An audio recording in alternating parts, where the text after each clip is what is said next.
Alors, à l'époque, tu as 61 ans. Natacha en a combien? Natacha, elle a 38 ans, je crois, 37 ans. Oui, À l'époque? oui. Sachant pour les auditeurs qu'elle est toujours là-bas, toujours en prison. Elle est toujours là-bas. Elle n'a pas voulu demander son transfert. Ça, c'est le plus étonnant. Pour ceux Oui, qui nous écoutent, on y reviendra un peu oui, oui, plus oui, oui, tard oui, dans. oui, oui. euh, Ouais, ouais. donc, 38 ans. Donc aujourd'hui, elle doit avoir quoi? 46? 45? Alors peut-être moins, parce que moi, tu sais, Les dates, oui, les excuse-moi. dates, non, non, non, non, mais t'excuses pas, c'est moi qui suis un peu largué à ce niveau-là, mais j'ai toujours été, hein, depuis l'école, les chiffres, les Ouais, ouais, machins, les ouais. trucs. Les dates, alors là, Hmm. Euh, comment tu te positionnes justement, puisqu'on parle de culpabilité, dans le fait que c'est ta nièce qui t'offre ce voyage et tu te retrouves avec elle, séparés au Mexique. Vous n'êtes pas dans la même prison ou dans des blocs séparés du fait que ce soit homme-femme? non, ce sont des choses possibles quand les institutions, les bâtiments sont mixtes. Tu vois, tu as un côté homme, un C'est côté possible femme, mais ça, c'est ouais. séparé, hein, de toute Ouais, ouais, façon. ouais. Mais là, non. Là, chez elle, à Santa Marta, c'est une, on va dire, entre guillemets, c'est la prison modèle pour les femmes, si tu veux. Donc c'est propre, c'est mieux cadré, il y a beaucoup plus de possibilités au niveau des occupations et tout ça. Mais Hmm. c'est quand même dur, hein, c'est sec, hein, voilà. Et chez elle, il y a un côté homme. Là, par contre, c'est les hautes sécurités, tu vois, c'est les cas lourds, lourds, lourds qui sont à Santa Marta. Et moi, j'étais à El Norte, alors, qui est le bordel, Donc c'est une autre prison. une autre prison, une autre prison. Comment tu te positionnes justement vis-à-vis donc de Natacha et dans le fait que vous êtes tous les deux dans cette aventure? T'es pas tout seul? Dans quelle Ah ben mesure est-ce non, que bah, on partage notre misère, on va dire, hein. t'as des nouvelles d'elle? Tu sais ce qui se passe Alors, pour elle? j'ai des nouvelles d'elle, oui, par l'intermédiaire, bah, évidemment, de mon neveu qui vient me voir, ainsi de suite, mais sinon pas trop. Et on a quand même demandé une visite interprison, hein, ça existe, hein, pour les couples, pour les gens mariés, pour tout ça. Donc, au bout d'un an et demi, 2 ans, je crois, on a eu la permission de se voir. Et elle venait tous les samedis après-midi. C'était une bagnole qui l'amenait donc dans ma prison à moi et on se voyait dans un endroit à part tous les samedis. Donc c'était sympa, on bouffait ensemble, on partageait, on se prenait la tête, enfin bon. Hmm. Et comment elle le vivait, elle, de son côté? Enfin, Ben, parce que, ouais. elle a beaucoup, beaucoup, beaucoup souffert, hein. Il y a eu beaucoup, beaucoup, beaucoup souffert, beaucoup souffert. C'était une lutte permanente. Bon, maintenant ça va un peu mieux, mais elle a eu des changements de prison aussi qui ont été terribles.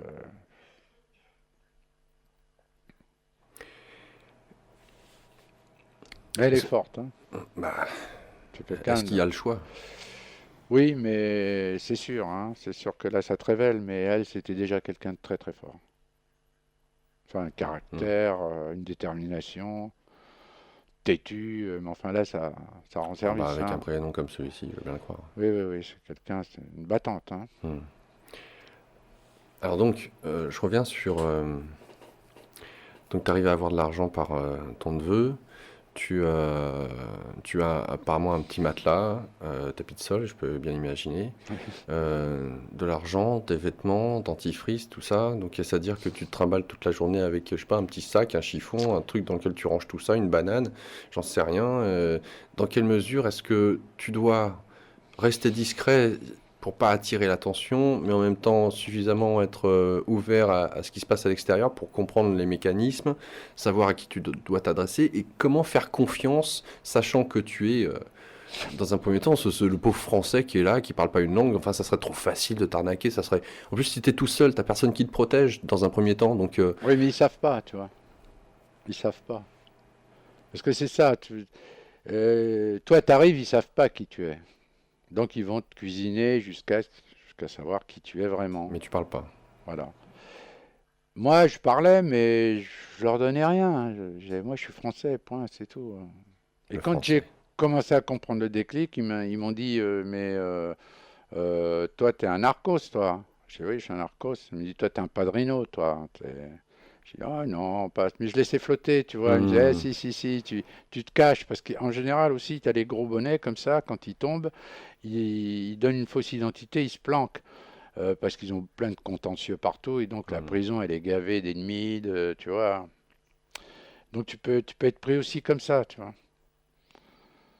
Donc tu jouais là-dessus. Moi, oui, bah oui, tu joues sur tout ce que tu peux jouer, hein. Alors d'ailleurs, alors c'est intéressant dans le fait de jouer. Oui. Dans quelle mesure est-ce que tu restes intègre? Dans quelle mesure tu fais appel au mensonge pour, encore une fois, il n'y a certainement aucun jugement à avoir, le fait de Ah survivre. bah, Dans- et puis même, alors là, on se manque à soi-même, hein. Hmm. C'est un jeu, tu viens de le dire. Donc il y a pas de culpabiliser en quoi que ce soit. L'autre, il joue un jeu, et tu sais que derrière son jeu, c'est encore un autre jeu pour peut-être, hein, c'est pas de l'amitié qui est derrière. Ça peut en devenir si tu gardes le cap avec lui et que, bon, il y a un moment donné, il va commencer à s'ouvrir. Voilà. Mais il faut Hmm. toujours faire attention. Même lui, il va te dire ne fais confiance à personne. Personne. Personne. Tous, ils nous disaient là, t'as pas d'amis, il n'y a pas d'amis. Quand on te demande un pesos, tu refuses parce qu'il y a plein de mendiants. C'est la cour des miracles, hein. C'est un peso, Seigneur. Alors, des fois, tu craques parce que un peso, qu'est-ce que c'est? Et puis l'autre, il est dans un état. Bah si, elle est drogue en plus. Tu donnes un peso. Mais ils ont raison. Après, ils viennent gonfler. Tous les jours, il est là. Donne-moi un peso, donne-moi un peso. Puis après, 2 fois par jour, après 3 fois par jour. Et c'est bien parce que ça t'apprend, justement. Tu vois, ta fausse compassion, ton Hmm. faux truc, tu vois. Donc là, le gars, il vient, il vient, il vient, Oui, il vient, il ouais. vient. Il va tellement exagérer que toi, tu vas dire, putain, avec le geste que j'ai pour lui, tu vois, il Il vient me me remercie comme gonfler, mais à ça. la limite, il vient jusqu'à te le prendre dans la poche, tu vois ce que je veux dire. Alors, comment tu gères Bah, ça? tu l'arrêtes, et à un moment donné, tu vois, tu lui dis, oh là, hein, bon, enfin bon, il y a tout le cinéma, et hop, puis bon, il va dire, non, non, non, pas de problème, il va pas se fâcher avec toi, tu vois. On t'appelle padré, donc. Oui, padre, mais c'est là-bas, les gardiens, on les appelle padre ou jefe, le chef. Dès que la personne est un peu âgée, on l'appelle don ou padre. Intéressant, remarque. Et si tu veux, c'est une plus-value, quoi. Quand on dit padre, c'est qu'on fait allégeance, quoi, tu vois. Intéressant. Bon, ouais. Alors, dans quelle mesure est-ce que tu vas t'asseoir sur tes valeurs? Eh ben, ça va commencer quand, au bout d'un an, on va dire, ah, peut-être avant, mais disons un an, quand je commence à prendre le droit dans la cellule, si tu veux. Il y a un moment donné où je suis le pauvre étranger, puis il y a un moment donné où je commence à prendre ma place, il y a un moment donné où on commence à parler, puis il y a un moment donné où j'ai vraiment ma place. Puis il y a un moment donné où on me demande mon avis, on fait attention à mes affaires. Voilà.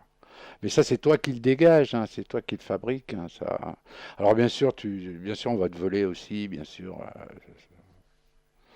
Tu y as eu droit. Oui, mais il faut pas en faire un drame, et il faut faire gaffe. Et puis là-bas, ils te disent faire attention, faire attention. Il a eu raison, il t'a volé, il a eu raison, mais c'est toi qui n'as pas fait gaffe. C'est ça la mentalité mexicaine. Il faut faire attention, mais lui, il faut qu'il vive, il faut qu'il mange. Mais celui qui est en train de te dire ça, il faut très faire attention à lui aussi, tu vois. Parce que quand il est en train de te dire ça, tout ça, il tape dans le dos et tout, il t'embarque le savon en partant. Tu dis, le savon, ah si, il te le remet. Ouais, il faut Tu être vois. d'une vigilance à l'instant présent pour le Oui, coup qui mais est en très même temps, importante. il faut être relax, tu vois. Parce que sinon, alors là, plus tu vas être tendu, plus ils vont te tendre, tu vois. Et plus ils vont s'en apercevoir, et plus ils vont. Ouais, après, ouais, ils sentent que t'es à bout, donc c'est bon pour eux, quoi. Ouais. Même pour rigoler, tu vois. Il n'y a Hmm. rien. Lui, il supporte pas, il supporte rien. Il faut supporter, il faut être un homme, il faut être un macho. Alors, sur quelles valeurs tu t'es assise? Tes propres valeurs, dans quelle mesure elles ont changé? Est-ce qu'elles avaient raison d'être dans ce milieu-là? Tu parlais de la fausse compassion, Oui. Bon, mais entre autres. ça c'est très vite balayé. En fait, tu reprends le fil normal des choses. Quand on te fait chier, tu le dis, tu vois. Tu dis, bon, bah là, ça y est, c'est bon, là, tu t'arrêtes. Bon, s'il insiste, évidemment, bon, hein. Euh, Mentir? Mentir, c'est seulement dans la grande stratégie, tu vois. C'est pas des mensonges au quotidien pour les embrouiller, tu vois. C'est laisser planer Une doute. un doute pour qu'on te foute la paix, tu vois. Genre le narco, Voilà, le français. genre le français, le narco, il a de l'argent, comment il est, mais c'est un malin, t'as vu son regard, il connaît plein de choses. Ah oui, parce qu'il y avait au fil ta culture, enfin le fait que tu sois quelqu'un de Oui, cultivé, oui, et ça. puis bon, Ouais. ça va, moi je savais bricoler, je savais faire un peu plein de trucs que les mecs ils ont pas l'habitude de faire là-bas, tu vois. Et souvent je leur disais, mais vous sans vos bonnes femmes ou sans vos sœurs, vous êtes incapables de rien, vous vivez dans la merde là, tu vois. C'est-à-dire qu'après tu prends tes marques, tu commences à leur parler, et ils acceptent complètement. Tu deviens une valeur, un père, Voilà, quelque c'est part. ça. Et donc tu as un système là-bas qui s'appelle la MAMA, c'est-à-dire que c'est le plus ancien de la cellule qui est responsable. Alors, dans la loi appliquée qui commence à se désagréger là-bas, euh, à l'entrée de la cellule, tout ce qui passe la porte, c'est toi le responsable. Tout ce qui est en dehors de la porte, c'est l'institution. Le gardien dit ça. Donc toi, tu es la mama. Donc s'il y a un problème, c'est toi que je viens voir, hein.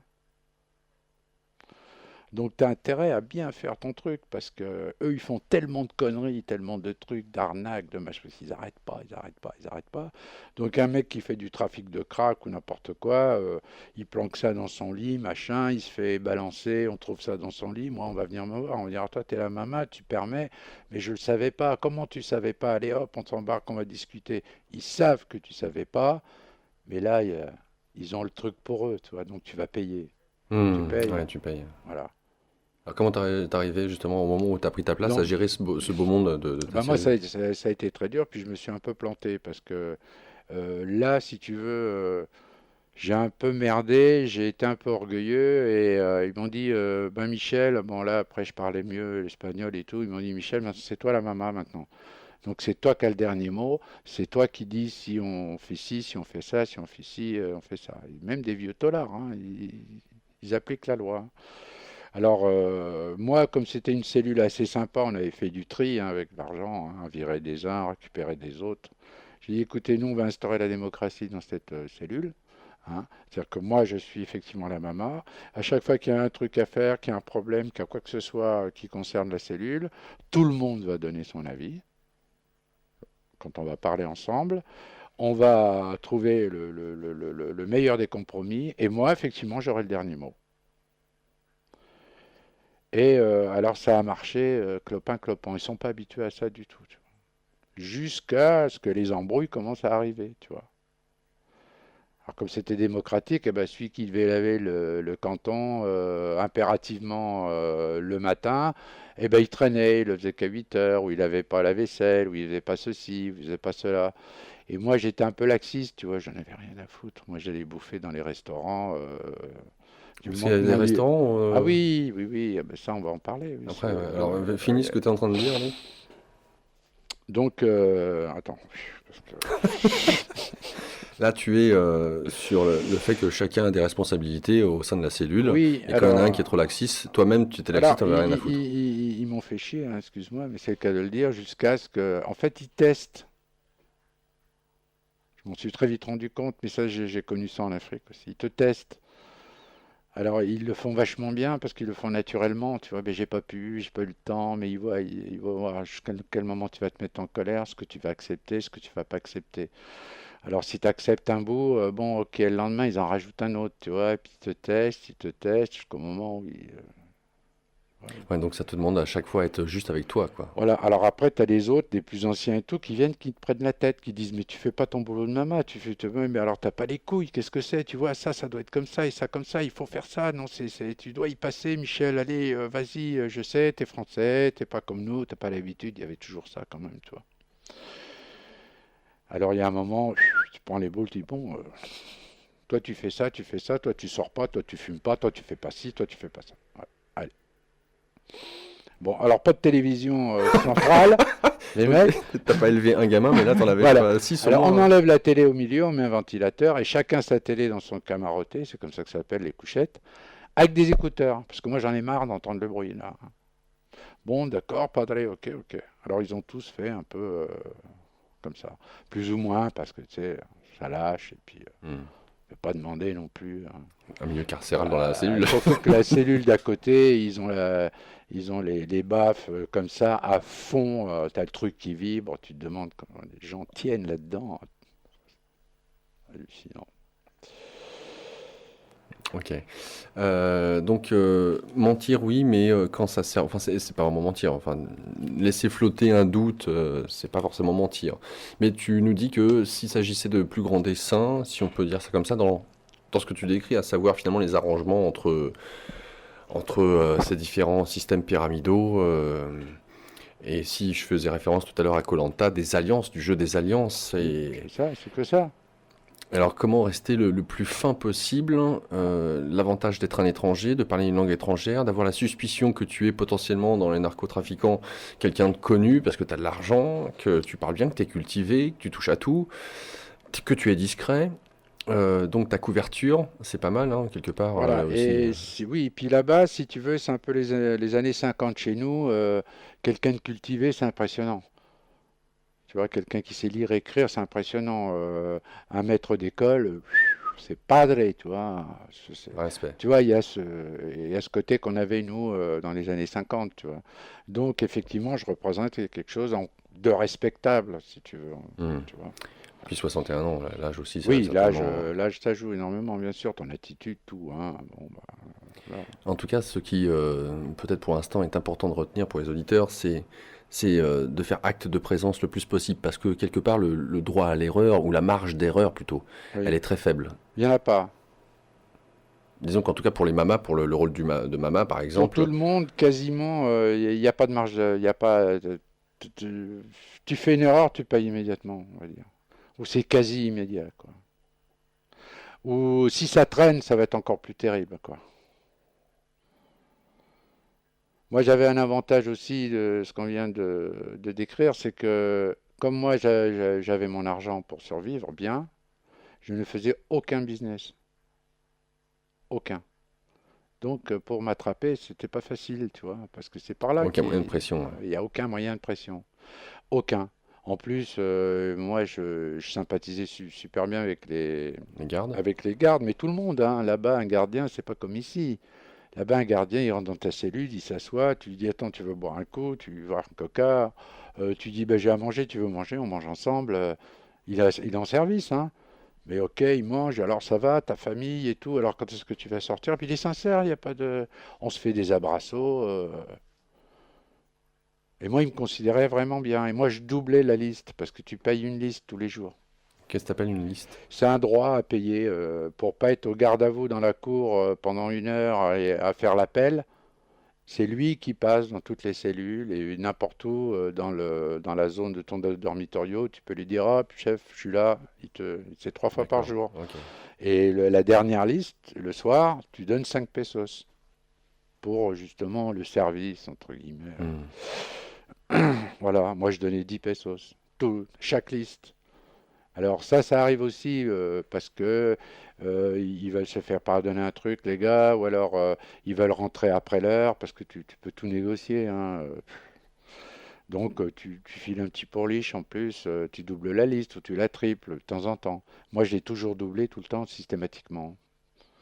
Donc les mecs nous disent lui c'est un régulier. De temps en temps je paye un coca, de temps en temps je paye un truc, sans qu'ils me demandent parce que là c'est encore mieux, tu vois. Donc voilà, tu vois. Respectable. Oui, et puis j'étais pas dans les embrouilles. Donc on disait, moi j'ai entendu souvent, non mais Michel il est en dehors de tout, lui, il s'occupe de lui, Michel, il est pas de problème avec lui. Il n'y a pas, ben oui, puisque je risque pas d'engendrer des problèmes, puisque j'avais pas ce relationnel business, ce truc de survie, de machin, de truc. Comment ça se passait alors pour la nourriture?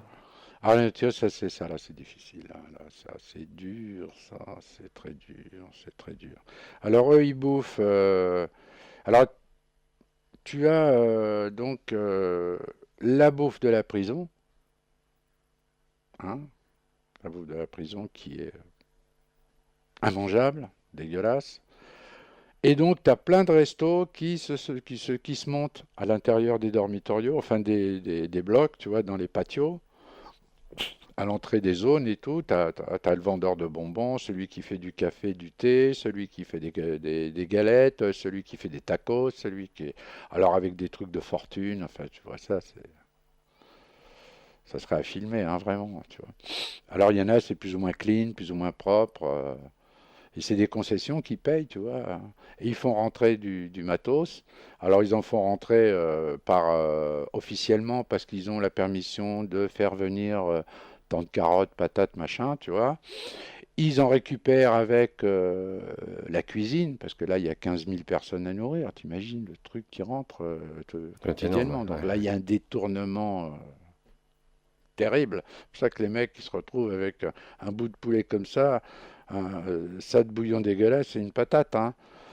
C'est parce que tout est détourné, revendu dans les restaurants, enfin, sans compter la famille. Alors la famille, ça compte beaucoup. Là-bas, tu as 4 visites par semaine.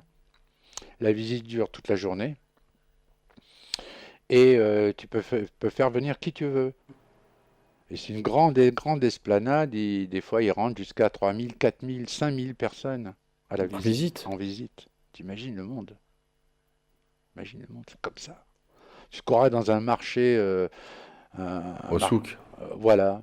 Mais voilà, alors ils font ça bien, hein.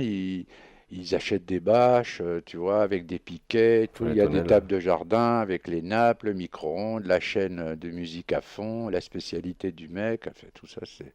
Et tout Le ça, Far ça se West. range où ça peut se ranger. Il y en a qui ont des bons coins, il y en a, c'est tout dans les cellules. Alors, les couloirs, tu sais, les cellules encombrées de chaises, de machins, de matelas, de trucs.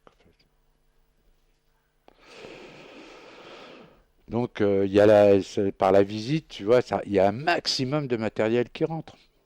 Un maximum, maximum. Alors, toutes les mamas, elles arrivent avec les sacs, la bouffe, les fringues, les machins. Prostituées. Non, les familles. Oui, non, mais j'ai aussi, si tout le monde rentre, il y a aussi des Ah prostituées, bah, les j'imagine. prostituées, oui, bien sûr. Ah bah, bien sûr. Oui, bien sûr. Il y en a, ils rentrent ça se faisait plus sur la fin. Mais les mecs, ils rentraient dans la prison pour acheter de l'herbe moins chère qu'à l'extérieur et ils repartaient chez eux. Ils venaient voir personne, hein. Mais à l'entrée, ils donnaient un billet, le custodio, il prenait, il disait, ouais, il passe. Après, ça, c'est un peu plus. C'est te dire, tu vois. C'est-à-dire, on passe à la prison, je vais acheter de l'herbe là-bas parce que c'est moins cher que chez le dealer du coin. C'est le gag, hein. C'est le gag, hein. Un monde où la raison n'a plus raison d'être. Le chaos manifesté, mais dans toute sa splendeur, si tu veux, tu vois. Voilà, c'est des trucs de ouf, complètement. Complètement. Comment, là aussi, on n'a pas essayé d'attenter à ton corps, si je peux dire, que ça Non, soit viol ou que ça soit non, de te planter ou quoi que ce soit, non, jamais. jamais, jamais, jamais. Mais je vais te dire, bon, alors, moi je parle pour moi, hein. Évidemment, je peux pas parler pour les autres, mais il m'est jamais arrivé ce genre de truc, quasiment. Pourtant, j'ai voyagé, j'ai été dans des galères, j'en ai fait des trucs. Ça, c'est pas un truc qui est inscrit dans mon. Ça m'est arrivé, mais pas de truc sordide, tu vois. Là, Comment tu te positionnes durant 7 ans à être qu'avec des hommes, avec l'énergie très, tu disais macho, hein, mâle, c'est dans le sens vraiment primaire du terme. c'est pire que macho. Comment tu te positionnais vis-à-vis de la gente féminine, justement, le fait de peut-être, bah, même si tu connais pas la femme en question, même si c'est une prostituée, de se dire, putain, je vais peut-être avoir l'occasion de serrer une femme dans mes bras ou d'être poser ma tête sur un sein, Oui, je comprends. Le côté affectif, ça manque énormément, hein. J'ai pas eu d'expérience homosexuelle, hein, que les auditeurs comme ça, parce qu'ils se posent tous la question, hein. Donc on va pas les laisser sur leur faim. Non, parce que là-bas, tu peux avoir des relations très, très, très, très facilement avec des femmes. Moi, j'ai des tas de copains, enfin d'amis là-bas, hein.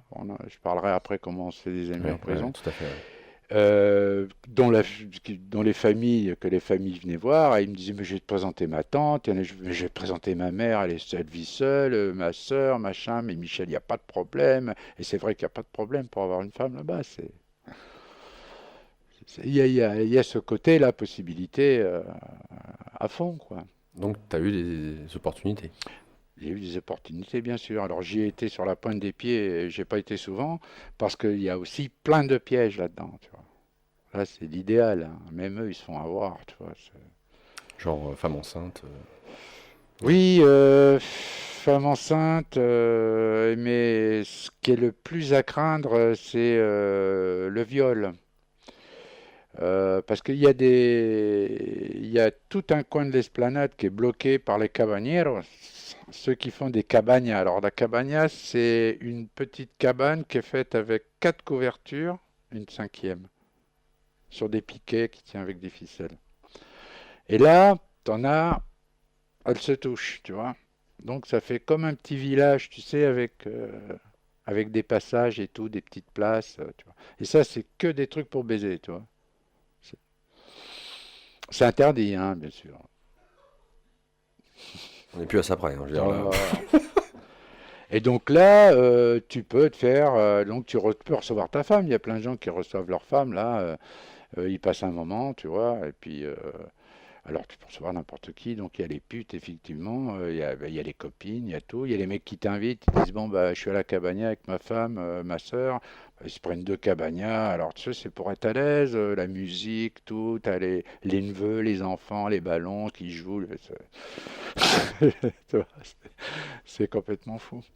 Donc, mais il y a plein de pièges, là, plein de pièges. Tu as plein des prostituées qui viennent ou des femmes enfin, un peu louches et elle peut se plaindre, tu vois.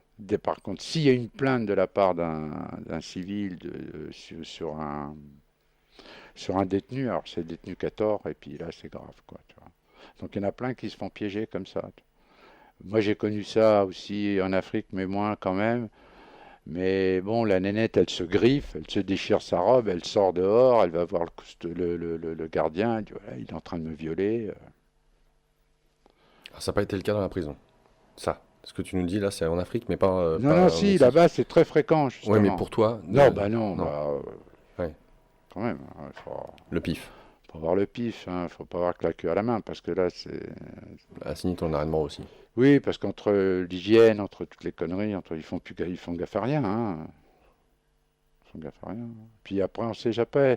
Le gars, il te présente sa frangine ou sa tante, enfin bref. Mais ils vont essayer de t'embrouiller après. Ils vont monter un business, ils vont dire que t'as pas été respectueux ou je sais pas quoi. Enfin bon, Donc combien de fois tu as eu l'occasion de franchir cette ligne? très peu. Très peu. Mais ça me dérangeait pas parce que je suis tombé dans un ascétisme là de ce côté-là. Voilà. Je suis devenu monosexuel. La veuve poignée? Poignet, ouais, bien Bah ouais. sûr. Ouais, ouais. Mais j'étais tellement pris par ce qui m'arrivait que bon, c'était pas, ça me préoccupait pas plus que Ouais, ça. secondaire. C'était vraiment secondaire, ouais. Mais c'était pas trop difficile de. Enfin, je dis ça pour moi-même l'avoir vécu, c'est de ne pas avoir du tout cette présence féminine Ah et bah dans ce si. cas-là Oui, oui. de Bah, ne plus serait-ce que imposant. la présence. Ouais. Oui, non, ça c'est dur, hein. C'est dur. Tu vois que des mecs, que des déglingués, que des fous, que des machos, que des embrouilles, que des cris, des rages, puis des bagarres. Alors là, c'est Bienvenue en enfer. Ouais. la baston, c'est tout le temps, tout le temps, tout le temps. Les lynchages, c'est dingue. Les lynchages, ça, c'est fréquemment. Et puis le bizutage, parce que ils sont potaches, hein, c'est des ados, hein, tous, hein. Et là, ils ont le droit de faire ce qu'ils veulent, sur qui ils veulent, enfin, suivant. Donc là-bas, la classe moyenne, on va dire le moyen. Tu as les padrinos, dont soi-disant je faisais partie. Donc les padrinos, c'est les chefs, ceux qui ont la thune, c'est les narcos, c'est tout ce que tu veux. Enfin, il y a tout un folklore, hein. Et puis tu as les monstres. Alors les monstres, c'est ceux qui n'ont rien. Tu vois, ils tombent en cabane, ils ont rien, ils n'ont pas de famille, ou alors ils ont des familles pauvres, parce qu'il y en a beaucoup là-bas. Donc ils n'ont pas de thunes. Donc ils peuvent pas s'acheter des fringues, ils bouffent le rancho, il faut qu'ils se démerdent. Voilà. Alors là, ils sont prêts à tout, prêts à rien, prêts à... Et cela, ça devient des esclaves, tu vois, c'est des esclaves. Il le dit, moi je suis un monstre, il n'y a pas de problème, padre, je fais ce que tu veux, mais donne-moi quelque chose à faire, il faut que je mange, je sais pas. Donc là, bon, avec les gars comme moi ça passe, les moins sympas ça passe, puis avec les pervers, bon bah, tu vois, des conneries. Bah non, moi j'ai rien à te faire faire. Tu supportes les coups de bâton, toi? Si, si, si, padre, comment non? Oh, il va chercher un bâton, il va pour le taper, il dit, ah, combien? Pourquoi? Il y a 5 pesos. Alors l'autre il réfléchit. Si, d'accord. Ferme les yeux, l'autre, flam sur la tête. Oh, ouah. Ah, il s'en est là, quoi. Ouais, on double? Non, non, non, non, ça va. Alors il donne 5 pesos. Alors t'as envie de te défouler, voilà, c'est ça, tu vois. Ah, Alors, le défouloir. oui, oui, bah, ça je l'ai vu plein de fois, tu vois. Plein de fois. Où tout est prétexte à ça, tu vois. Le monstre, tu peux, voilà comment ça se manipule, si tu veux. Par exemple, moi je suis assis là, puis j'ai besoin de boire un coup, tu vois. Puis je vois un monstre qui passe, je dis, oh, oh, bien, bien, bien. T'es occupé? Non, non, pas. Bon, va voir s'il y a de la cristalline. Le mec, il y va. Il revient, il dit, oui, il y a de la cristalline. Est-ce qu'il y a de la petite ou de la grande? Bah, il retourne. Je peux le balader comme ça pendant 1 heure, hein. Bon, la cristalline, ça me dit rien. Il y a du Fanta? Je sais pas. Bon, elle va voir. Et ainsi de suite. T'as demandé le prix? Ah ben non, je sais pas. Vache, elle va demander le prix. Mais ça peut être l'autre bout du machin, hein. Ils font chier, tu vois. Après, tu payes. Ouais, ça occupe le temps. Pour l'un, et puis pour l'autre, permet de bouffer. Oui, puis c'est bon, il y a toute la folie. La maman, elle peut se lever à 2 heures du matin, ça je sais, ça arrive dans les cellules que je connaissais. Elle se lève à 2 heures du matin, elle a plus sommeil. Bon, allez, allez, allez, tout le monde debout, là. On va faire à manger, on va faire la fête, là. Vas-y, roule les pétards. Allez, allez, mets de la musique. T'as envie de dormir. La musique à fond et tout. Bon, ouais, ouais, ouais, ouais, parce que moi j'ai pas de sommeil et tout, j'ai faim et tout. Bon, roule-moi un pétard. Bon, toi et toi là, vous allez faire la boxe là, ça va nous divertir. Bon, allez, allez, allez-y, tu vois. Ben, on n'a pas de gants, chef, rien, ben, ça fait rien. Tu mets les t-shirts au des draps. Puis, allez, faut que ça saigne là. Après, t'as toute la cellule. Allez, vas-y, allez, allez. 2 heures du mat, on vient de te réveiller. Plein de trucs comme ça, tout le temps, tout le temps, tout le temps. En Donc, fait, c'est faire preuve d'une flexibilité, d'une adaptabilité et dire oui, grosso modo, de ce que j'entends, hein, de ce que tu me oui, dis, hein, oui, puis oui, après tu me oui, dis ce que tu en penses, oui. c'est dire oui à tout sans jugement aucun. S'il y a pour le coup le jugement en question, Bah, il te ça sert à pourrait. pas, il te sert à pas grand-chose le jugement là, Et hein. puis il sera certainement peut-être perçu par les autres, le clin d'œil, la main que tu as levée, le regard qui passait pas. Voilà, ouais, ouais, ouais. Et puis bon, la nature humaine quoi, dans toute sa splendeur, hein. Comment ça se passait pour l'hygiène? Et quand je dis l'hygiène, j'entends prendre une douche. Alors il n'y a pas de douche, enfin c'est des douches, mais elles sont déglingues, démontées, ils ont tout piqué parce que c'est ça, tu vois, t'installes des belles douches, tu viens 3 jours après, il n'y a plus de tuyaux, il n'y a plus de robinet, il n'y a plus rien, c'est tout piqué, revendu, refixé ailleurs pour faire des douches dans les cellules. Trafic. Donc tu as un jet d'eau qui sort comme ça, chut, froid, hein, bien sûr, un peu d'eau chaude. Et c'est dans des courants d'air de dingue.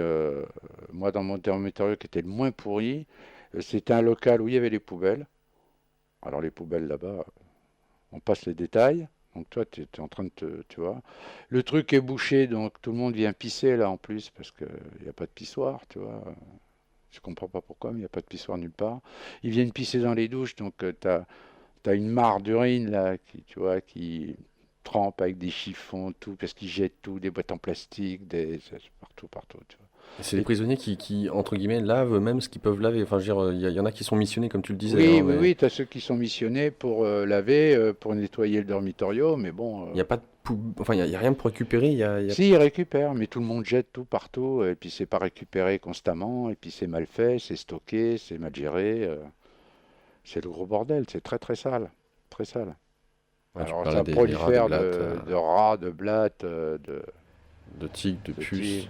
Mais là-bas, ils ouvrent régulièrement leur télévision pour la nettoyer.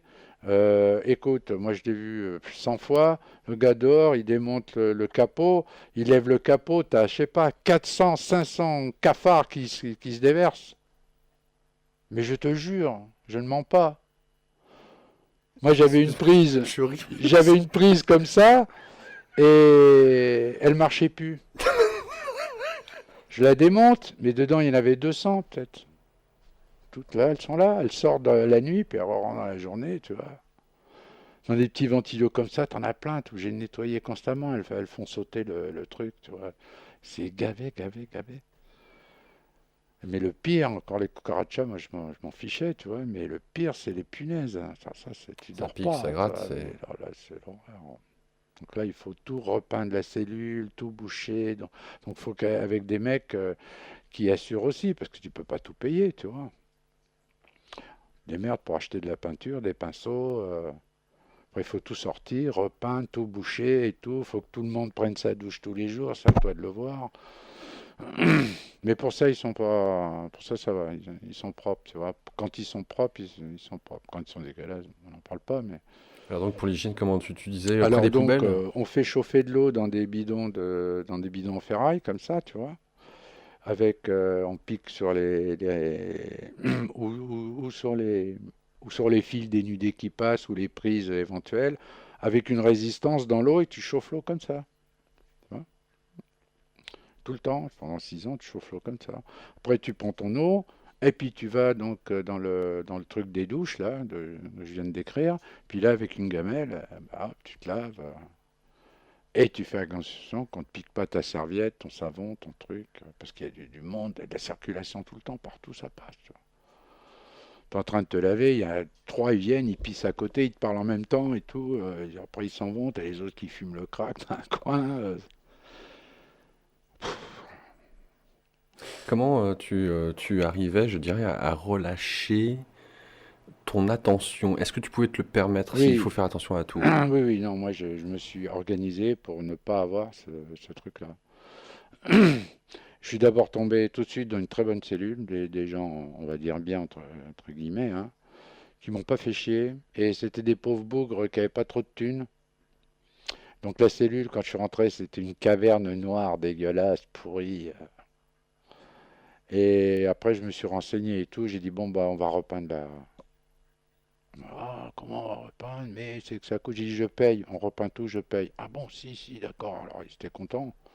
On a repeint soit les meubles, tu sais, trafiqués dans les couchettes. On a tout repeint, tout bouché et tout. Puis on n'a plus de punaises.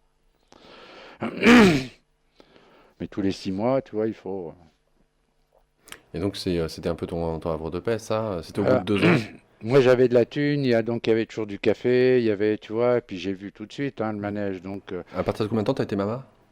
ça a été au bout de 2 mois, 2 mois et demi, tu vois. Je me suis retrouvé. Seulement? Oui, parce que tu t'es dispatché d'abord, tu vois. T'es pas définitivement casé dans un bloc. Ah oui, donc très très vite, t'avais on va dire une certaine posture Oui, respectueuse au sein ouais, oui, oui, oui, j'ai eu beaucoup du de bloc. chance. Oui, oui, j'ai eu beaucoup de chance. D'ailleurs, j'étais dans le moins mauvais et d'une. Donc, en général, c'est tous les gens un peu qui ont de l'argent, enfin plus que les autres. Les influents. Bon, puis il y a aussi beaucoup de monstres, hein, parce on est beaucoup, mais voilà, c'est déjà un dormitorio beaucoup plus calme, avec les gardiens qui eux aussi sont beaucoup plus respectueux, beaucoup plus calmes, parce qu'ils gagnent plus, hein. Et donc très vite, j'ai été à ma place, très très vite. Et pendant 4 ans, j'ai pas bougé de l'endroit où je me suis trouvé. Toi qui te disais, c'était la première chose que tu nous as dit, il ne faut pas tomber malade. Voilà, c'est la hantise, la première. Faut Et est-ce pas que, tomber et malade. est-ce que ça a été le cas? Non, je suis pas tombé malade. Même pas la dysenterie, rien du tout, Oh, des chiasses, bien sûr. pas de problème de peau? Non, pas vraiment, non. Pas vraiment. Moi, c'est vraiment entre les gouttes, hein. Pas vraiment. Et puis, j'ai relativisé tout ça, en fait, la saleté, les cafards, tout ça, les gemmes, ça, on se masturbe un peu avec ça aussi, hein. On va en parler, ça sera par la suite. Là, je pense qu'on a fait le tour de tous les aspects de ton quotidien, Un peu, ouais, on hein, va dire. un peu, Un petit tour, ouais. un petit tour, ouais. À moins que tu souhaites nous en dire un ou deux comme ça, qui pour toi seraient importants. On va aborder un autre aspect, je dirais, de de ce que tu percevais au sein de cette prison dans une autre partie de cette émission. On va faire une première respiration musicale là, Ouais, qu'on va s'octroyer. Ça fait ouais. déjà 2 heures, hein? Ah, le temps passe vite. Ah oui. Enfin, le temps pour moi, Mm. il est bizarre, hein. Je sais même plus s'il existe en fait. Enfin, ça, c'est un autre sujet. Un autre sujet, mais on va y venir. Ouais. Avec nous ce soir, Michel Mriki. Voyage initiatique dans les geôles mexicaines. C'est voilà, une expérience de vie de Michel, de ses 61 ans à ses 68 ans, d'avoir été dans cette geôle de prison mexicaine. Et de nous faire part, au-delà de ce quotidien, eh bien, comment il a pu aborder ce qui peut paraître l'enfer, tout simplement. Attends, je t'en mets le micro. Je dis en fait, c'était une université de très haut niveau.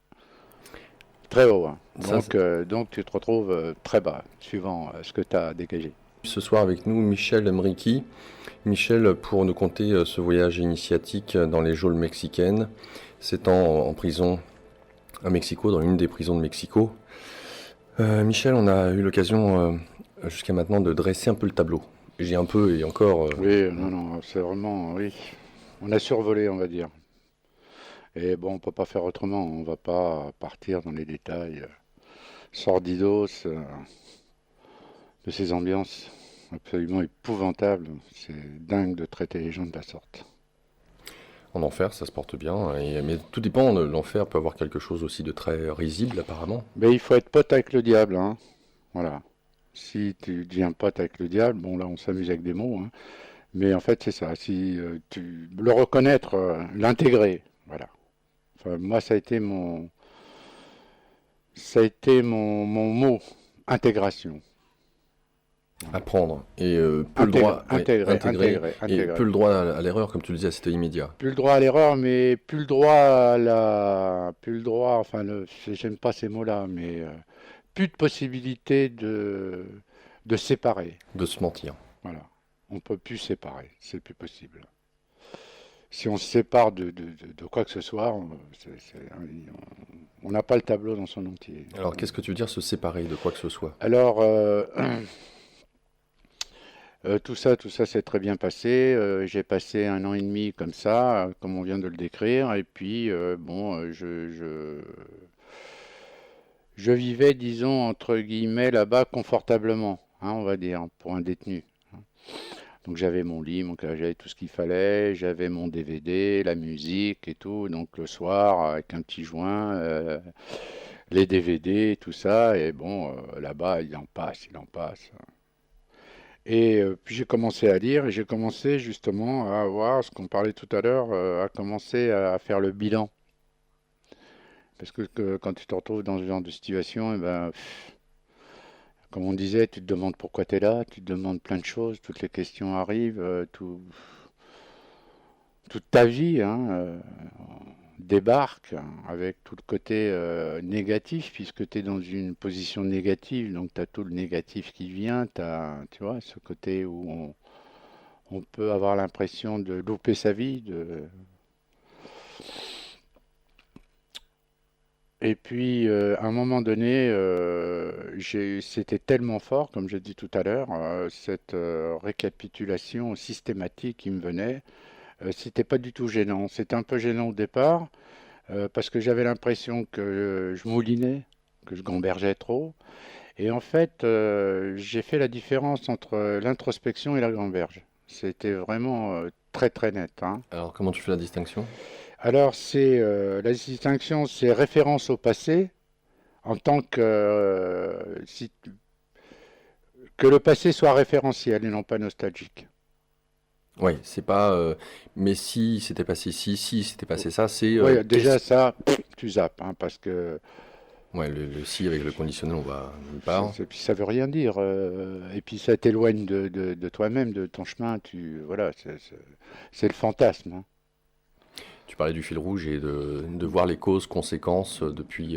Ouais, donc c'est ça. Donc si tu veux, il y a un moment donné, j'ai arrêté les DVD, j'ai arrêté la musique, j'ai tout arrêté. J'ai commencé à méditer dans mon lit, alors avec les boules qui est à fond, et à méditer, et à me rappeler, à récapituler. Et j'ai pas arrêté, pas arrêté, pas arrêté. Et puis Ça n'a pas arrêté, ça ne fait que s'amplifier, que s'amplifier, que s'amplifier. Mais à travers tout ça, j'ai compris ce que moi, en fait, je faisais là-bas. Qu'est-ce que j'étais en train de vivre, qu'est-ce que j'étais en train de subir, quelle était la finalité de tout ça, enfin bon, Le sens. le sens. Et donc dans la récapitulation, euh, comme tu parlais d'honnêteté et de ne pas se mentir à soi-même, il est vrai que j'ai j'ai pratiquement rien appris à l'école et j'y ai pratiquement pas été entre les voyages en Algérie et tout le tralala. Et en fait, c'était très bien. Je me suis aperçu que c'était parfait pour moi. En fait, j'ai provoqué toute cette situation pour échapper à l'institution, Au cadre. pour échapper au cadre. Et, et je me suis aperçu qu'en fait, c'était un réflexe conditionné que j'avais qui déclenchait systématiquement les histoires pour échapper systématiquement au cadre. Alors c'est très très inconfortable, hein. C'est très inconfortable parce que si tu es conscient de ça, c'est une chose. Si tu n'es pas conscient de ça, tu es tout le temps dans les galères. Tu es tout le temps dernier, tu comprends rien, le travail ça te plaît pas, tu n'arrives pas à tenir les horaires, tu n'es jamais concentré, tu vois, c'est... Voilà. Donc toute cette période de mon apprentissage de l'école, mon apprentissage dans le monde du travail, entre guillemets, ça a été chaotique, je comprenais pas et j'arrivais à croire effectivement que j'étais bon à rien, tu vois. Et par contre, quand je me branchais dans quelque chose qui me plaisait ou dans quelque chose qui ne m'affectait pas outre mesure, j'excellais parfaitement. Donc je n'étais pas effectivement bon à rien. Et j'ai commencé à faire ma petite philosophie comme ça sur la vie et ainsi de suite. Mais là-bas au Mexique, ça s'est vraiment révélé, quoi. Vraiment, vraiment révélé. C'est-à-dire que je me suis aperçu que bah, les institutions, évidemment, tout le monde le sait, mais que c'était vraiment un bourrage de crâne, que la famille, c'était pareil, que le plan hiérarchique, c'était nul à chier, qu'il y avait un abus pas possible, qu'on était en train de gaspiller tout. Enfin bon, un bilan, comme on peut le faire, même maintenant, terrible. Et j'ai voulu trouver une raison à tout ça, j'ai voulu trouver le côté positif de tout ça. Parce qu'on nous a toujours appris quand il y a un effet négatif, il est négatif, point à la ligne. Il est à éviter ou à pas faire. En fait, c'est une vision tout à fait primaire parce qu'un effet négatif a obligatoirement, de par sa nature, un effet positif. C'est le courant alternatif. Ça ne va pas l'un sans l'autre. Le tout, c'est de comprendre effectivement ce qui se passe. Mais comme tu le traverses avec ta vie, c'est pas du tout évident. Voir le recul, oui. Avec le recul, exactement. D'où la rétrospective intéressante, sans nostalgie. Donc il y avait des moments de rétrospective vraiment très nets où tu es clair et Tu voyais l'agencement du tu puzzle. vois l'agencement du puzzle, tu vois toi ce que tu as provoqué et en fait pourquoi tu le provoquais vraiment, parce que c'est parce que tu désirais et ainsi de suite. Donc avec ce recul, tu revois tout. Donc tu reconsidères complètement ta vie. Donc en fait tu t'aperçois que quand tu changes le passé, Ou le regard sur ton passé. le regard, on va dire, mais le regard sur ce passé est tellement net, et tellement, comment dire, Tellement pris de sens. vrai, quoi, tu vois, dans le sens où il n'y a pas d'embrouille ni de ta part, ni de ton ego, ni de quoi que ce soit. Tu vois vraiment les choses telles qu'elles sont. C'est-à-dire que tu t'observes comme si c'était pas toi, quoi, tu vois. T'es témoin, Voilà, spectateur. voilà. Et là, qu'est-ce que je voulais dire D'être au clair avec soi. Et en même temps, je t'avais posé la question, qu'est-ce que tu veux dire par ne pas se disperser? Je pense pas que ce soit ce terme-là que tu utilisais. Non, c'est dur de te parler de ces choses-là parce que vraiment les trucs t'échappent totalement. le fait est de comprendre que dans chaque acte Négatif. soi-disant Ouais. négatif que tu as vécu, il y avait un positif que tu n'as pas vu. Et en fait, c'est ce mélange des deux que tu dois comprendre parce que c'est ce que tu as attiré à toi pour comprendre la situation, pour comprendre qui tu es dans cette situation-là et ce à quoi tu aspires dans Le fil cette rouge, situation. ouais. Voilà. Donc, en fait, je me suis rendu compte, et je ne peux pas le détailler vraiment là maintenant, mais que ma vie, elle était en fait parfaite, comme je l'avais voulu. Mais comme j'ai rien compris, comme j'avais rien compris, et alors effectivement, j'ai eu beaucoup de souffrance, beaucoup d'incompréhension, et ainsi de suite. La souffrance venait de l'incompréhension de ce que tu vivais? Oui, c'est tout. Ou en tout cas, le fait de croire que c'était la faute de l'extérieur alors que tu l'avais décidé à un certain Voilà, niveau. voilà. Et là, tu t'aperçois que tu vis seulement de ce que tu as cru comprendre, c'est-à-dire de tes propres croyances, que tu as modélisé le monde à ta manière et qu'en fait, ce sont que des systèmes de défense, parce que tu ne fais que ça. Tu te retrouves dans une situation dramatique, automatiquement, tu vas attaquer, tu vas mettre en place des défenses sans voir le côté positif. Donc, tu mets des défenses, pour essayer d'éviter d'en souffrir, et ainsi de suite. Et du coup, ça te fait une espèce de d'armure qui va t'empêcher justement de comprendre, de progresser dans ta vie, parce que tu t'arrêtes vraiment à l'image, quoi, tu vois. Tu t'arrêtes à la croyance que c'est mal ou que c'est bien. Donc le fil rouge, c'est que ma vie, elle est parfaite pour qui je suis maintenant. C'est-à-dire que je m'aperçois que je suis ce que je suis là maintenant grâce à tous ces événements que j'ai trouvés négatifs, positifs, machin, que j'ai jugé comme j'ai jugé. Et donc le fil conducteur de tout ça, c'est qu'il y a certainement une partie de moi beaucoup plus élevée qui donne un, un plan directeur et que le petit en bas, eh ben, il se démerde pour le vivre, pour essayer de comprendre, mais que tout est parfait en fait. Alors tu dis que le petit en bas, il essaye de se démerder pour le vivre ou le comprendre. Dès le moment où il y a cette compréhension qui se fait jour, est-ce que ça fait de toi toujours le petit qui se démerde? Eh ben, ça fait de toi, moi je parle pour moi, ça, ça faisait, il y a un être hybride. C'est-à-dire que en même temps, il y a une part de toi qui est grande et tu la sens et tu la comprends et il y a une part de toi qui est petite et les deux sont complètement mélangés l'un dans l'autre.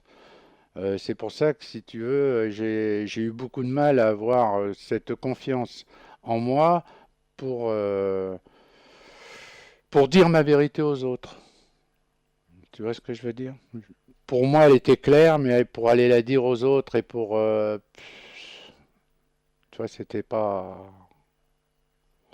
Alors, je reviens sur ce qu'incarne cette prison et le fait que tu y vives durant 7 ans.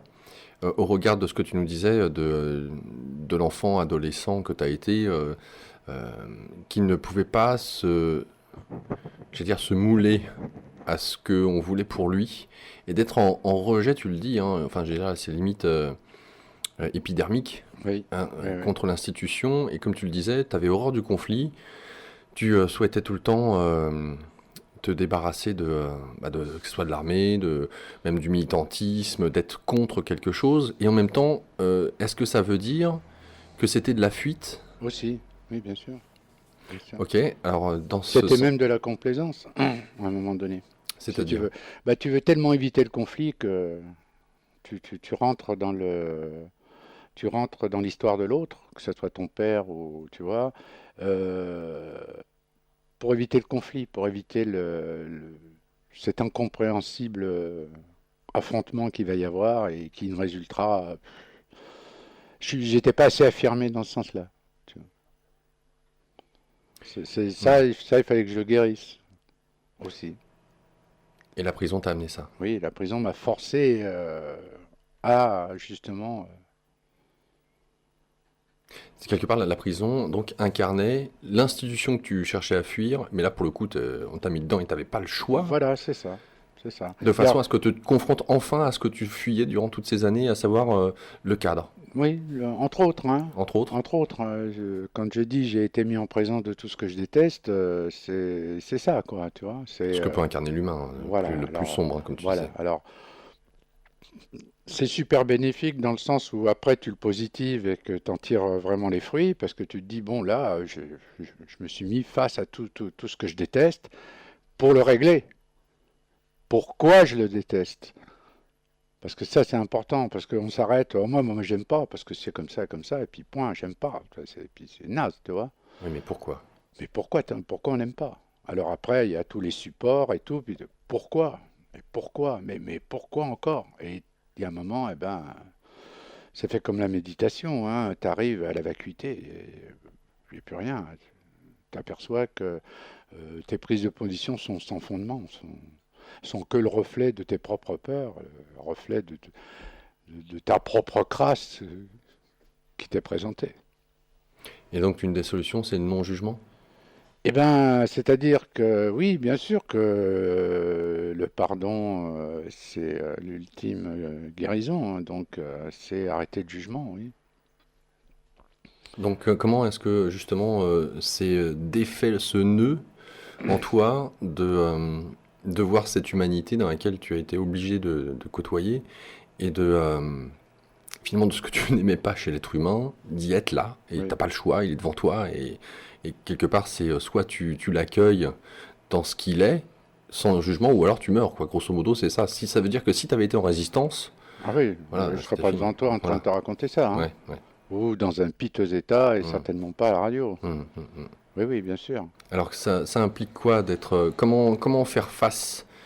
Parce que toi, tu l'as vécu en accéléré, parce que quelque part, tu nous le dis, j'avais pas le choix, c'était ça ou mourir. Oui, Donc, oui. pour les auditeurs, parce que ce que tu nous dis est extrêmement important, c'est-à-dire que potentiellement, si on fait un transfert d'un point de vue du miroir, par rapport à notre société, c'est ce dont je parlais tout à l'heure, eh bien, ça implique que tous ceux et celles qui nous écoutent, qui sont en guerre, entre guillemets, contre un membre de leur famille, contre la société, contre les politiques, contre les banquiers, Tout. contre le genre humain, contre les carnivores, contre les black blanc beurre, et après toutes les étiquettes de jugement qu'on peut y accoler, voilà, là tu es en train de nous dire, ce n'était que ce que je souhaitais fuir, mais pas seulement, j'avais aussi cette horreur de voir le genre humain de tel et tel qualificatif. Comment as-tu fait pour, quelque part, accepter ce qui pour toi auparavant n'était que de l'ordre de l'inacceptable? Eh bien, je l'ai accepté parce que je me suis rendu compte que je l'ai fait, tout ce qu'ils ont fait.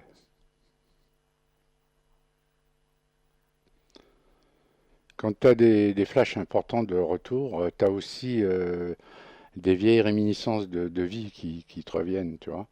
Et tu te Tu dis, parles d'autres vies?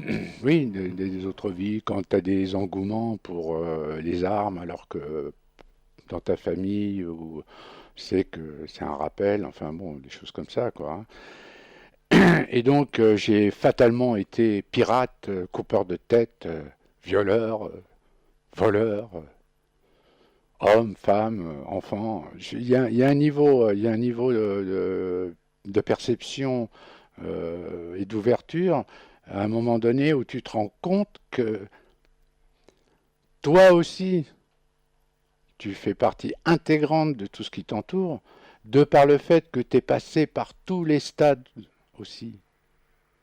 Et si tu n'aimes plus la guerre, ou si tu n'aimes plus ceci, ou si tu n'aimes plus cela, ou si tu n'as plus envie de faire l'enfoiré, c'est parce que tu l'as déjà fait, tu l'as trop fait, tu es passé à autre chose. C'est pas parce que tu es meilleur que les autres. Tu es ailleurs sur le chemin, où tu es plus expansé, où tu as plus de conscience, plus d'amour, hein, suivant comment. Voilà. Et moi, j'ai vraiment eu des flashs terribles où tu as comme on vient de parler, ce jugement automatique, tu sais qu'on a, elle est belle, elle est grande, elle est grosse, il est con.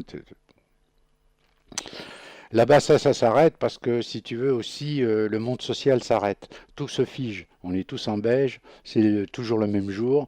Donc il y a des tas de paramètres qui sautent, tu vois. Il y a un moment donné, après, tu vois plus les délinquants puisque tu vois que ça. Alors donc tu vois des êtres humains. Tu zappes le côté délinquant, hein.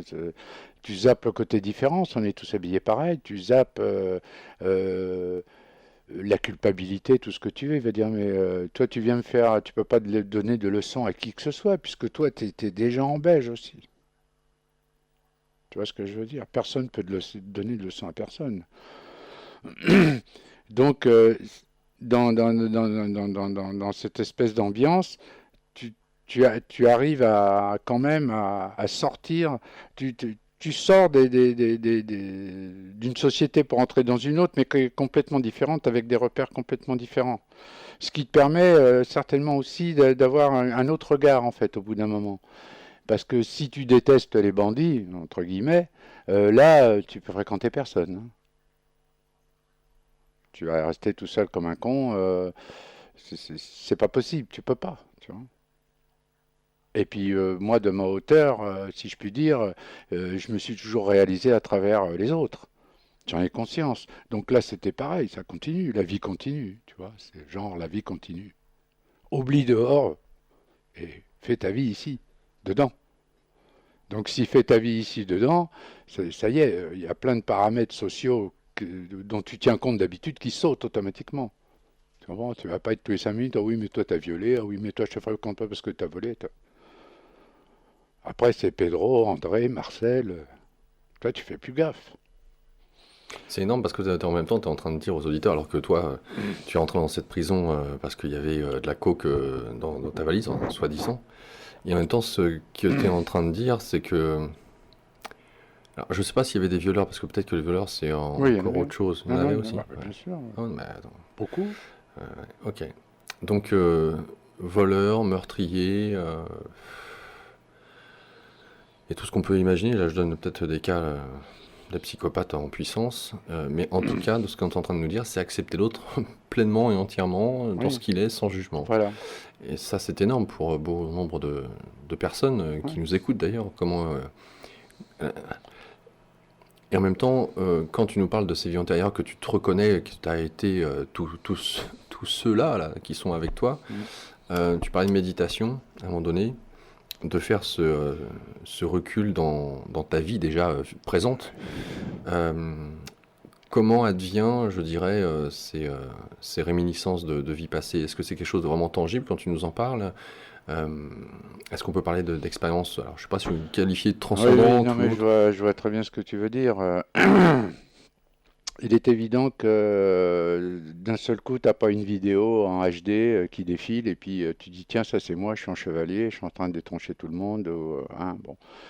Ça peut arriver, hein, tout est possible, c'est un univers illimité, hein, donc tous les cas de figure sont recevables.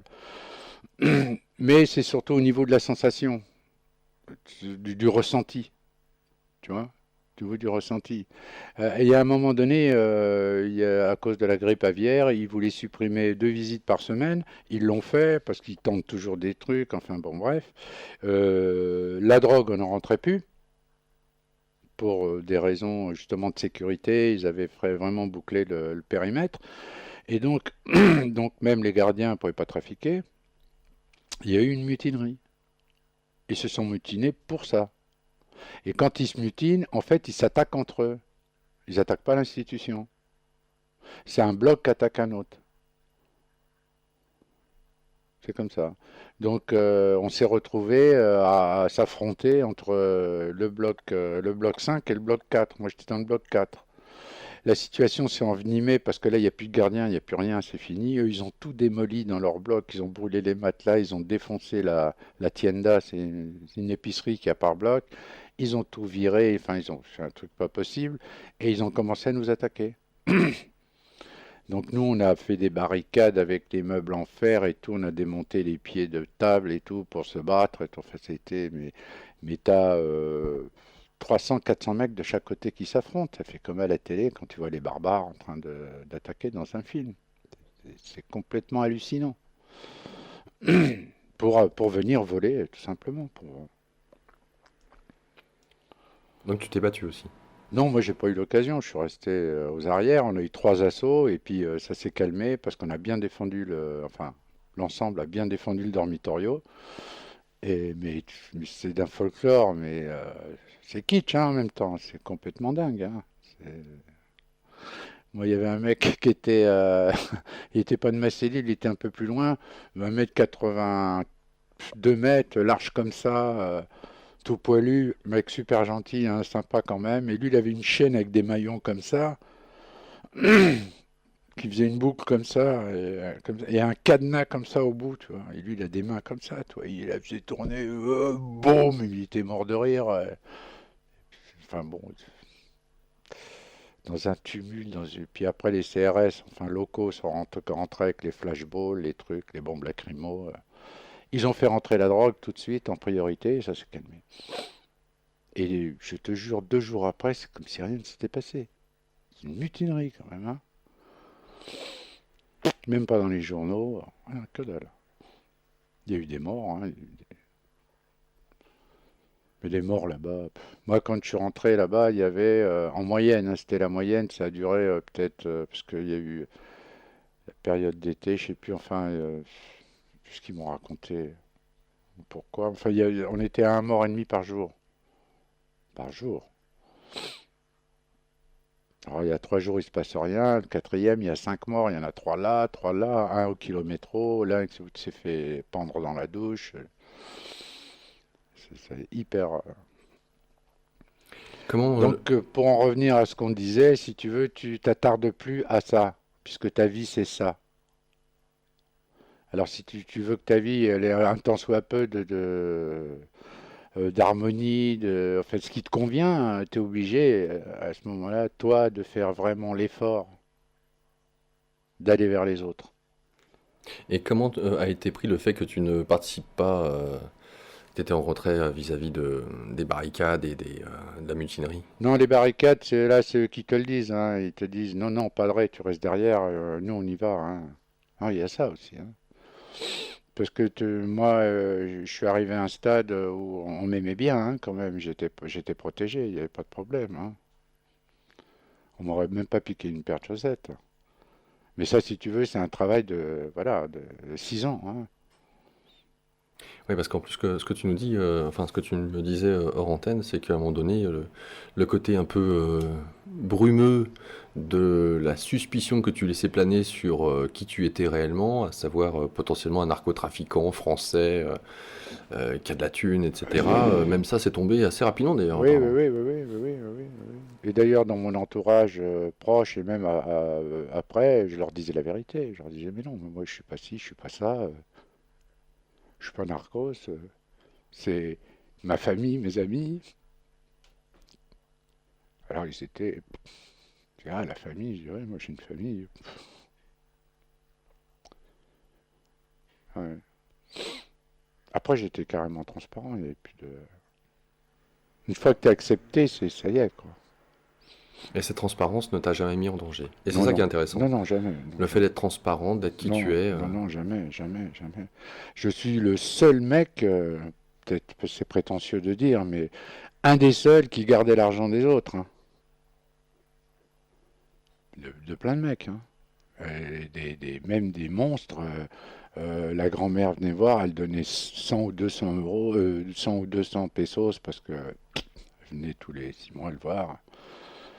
Il venait, il me les donnait, il me disait tu me les gardes, pas vrai. Et ça, c'est là-bas, c'est interdit, tu vois. Il le savait, tu vois. Donc, Qu'est-ce que tu représentais c'était bien. pour eux, hein? Enfin, quand je dis pour eux, je veux dire par là, t'étais un ovni, quoi. Enfin, de ce que tu décris, c'est un Oui, ovni oui, oui. qui ne rentre dans aucune case. Et cette transparence fait que quelque part tout glisse dessus. Comment ils te percevaient vers la fin? Quelle image avait-il de toi, ou qualificatif pour le Bah, coup? d'un grand frère, d'un père, hein. D'un ami aussi. Hein. Et il y a beaucoup de Mexicains, enfin, beaucoup, disons, d'entre eux, qui m'ont fait des trucs super, hein. Vraiment, sans intérêt. Genre quoi? Bah, ils m'invitaient souvent à leur table, ils me faisaient des cadeaux, ils m'arrangeaient des coups. Je me déplaçais pas. Si je voulais un café, on me l'amène. Tu vois, mais c'était de l'affection. Tu vois. Là, j'avais aucun poids pour leur dire tu vas me chercher ci, tu vas me chercher ça. Tu vois. J'ai réussi à le faire avec le cœur, tu vois. J'ai vraiment réussi. Après, j'en avais branché plusieurs dans ma cellule. On faisait des méditations. J'ai commencé à faire des chakras avec eux, à leur faire des équilibrages, à parler de la vie. Et puis ça a commencé à faire tâche. Et après, il y a des gens qui venaient me voir, ils m'exposaient leurs problèmes. On essayait d'en sortir quelque chose et puis de les aider, et ainsi de suite. Ah oui, parce que c'est ça qui est aussi intéressant, c'est que finalement, quand tu as compris le pourquoi tu étais ici dans cette prison, et Voilà, ce que tu étais censé comprendre de toi-même et de cet amour, c'est ça. de te mettre un peu plus en amour C'est ça, ouais, c'est ça. et régler certaines choses de tes schémas du passé, forcément tu voyais d'autant plus clair dans les jeux conditionnement, structure de ceux qui étaient présents. Oui, c'est une grande guérison. C'est une grande guérison. Ah, enfin, pour moi, hein, plein de points de vue, hein, plein d'étages, plein de couches. Il y a quelqu'un qui m'a dit t'es là-bas pour aimer les hommes. Quand on me l'a dit d'ailleurs, bon, c'est sûr que je l'ai réceptionné comme tel, et bon, c'était un peu flou parce que j'avais déjà l'impression de les aimer quand même, depuis toujours. Mais en fait, je les jugeais encore, quoi. Juger, c'est couper, tu vois. C'est Tu es dans la séparation. Or, moi, si tu veux, ce qui m'est arrivé à moi personnellement là-bas, c'est le sentiment d'unité. J'ai compris d'un seul coup ce que j'ai dit et répété pendant des années sans vraiment le ressentir, que on était, que l'humanité était une personne et que le corps humain était fait, à l'instar de l'humanité, de millions de cellules qui sont nous-mêmes. Le corps, c'est une mini humanité, et l'humanité, nous sommes les cellules de l'humanité ou de Dieu, tout ce que tu veux. Enfin, c'est le même schéma que tu retrouves partout. Les différentes strates. Donc, oui, tu es dans l'unité, tu as compris que c'est l'unité qui compte. Et tu as compris aussi que le fameux côté négatif et le chemin dont prend le rêve planétaire actuel, la société, c'est le contraire, c'est la fragmentation. Diviser pour mieux régner, tout le monde connaît ça, et on n'arrête pas. Et on divise, on divise, on divise, on sépare, on sépare, on sépare, on sépare, on sépare, on sépare, on sépare, on sépare, on sépare, jusqu'à ce qu'on se mette des petites boîtes électroniques qui répondront aux pulsions je sais pas. Tu vois ce que je veux dire? Tout à fait, ouais. Donc on se sépare dans la famille, on se sépare dans l'amour, on se sépare dans le couple, on sépare les enfants des parents, on sépare les vieux des jeunes, on sépare, on sépare, on sépare, on sépare, on sépare, on fragmente, c'est la fragmentation totale. Et donc tout ce qui vit en dehors tout ce qui est en dehors du tout se meurt. Tu comprends? Hmm. Tout seul, tu peux pas faire d'enfant.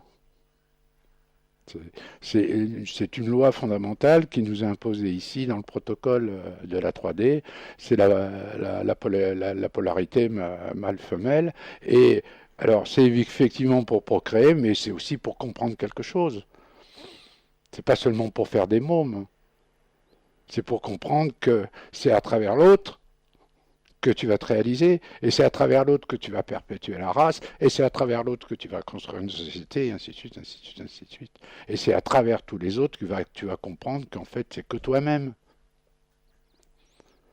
Tu m'as dit hors antenne, pour donner une belle référence sur ce que tu as traversé, au film Un jour sans fin. Oui, génial, hein. Génial. Un jour sans fin, ouais. C'est ça. c'est ça. Je l'ai payé, c'est ça. Tout à fait. Souvent, je le disais au téléphone à ma soeur, je disais, bah, tu sais, ma soeur, c'est un jour sans fin. C'est un jour sans fin. Sans fin.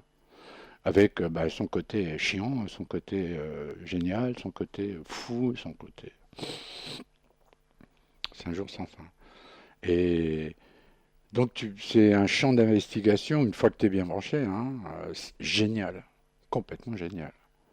Tu peux même prévoir les rencontres que tu vas faire, que tu vas pas faire, ce qui va se passer avec l'un, avec l'autre. Tu le sens, tu vois, tu as largement le temps d'étudier, de sentir, moi, je me suis rendu compte, je m'apercevais qu'il y a ceux que je rencontrais pas et ceux que je rencontrais. Et c'était systématique. Il y a des gens, ils m'évitaient, mais je me suis rendu compte qu'on faisait ça dans la vie, que tout le monde faisait ça en fait, mais c'est un automatisme. Bah lui, je sais pas, je lui dis jamais bonjour, mais je sais pas. Et moi, ce je sais pas, je m'interpelle, si tu veux. Je dis qu'est-ce qui fait que lui, pas l'autre, ainsi de suite. Tu vois, il y a une espèce de sélection automatique qui se fait, tu vois.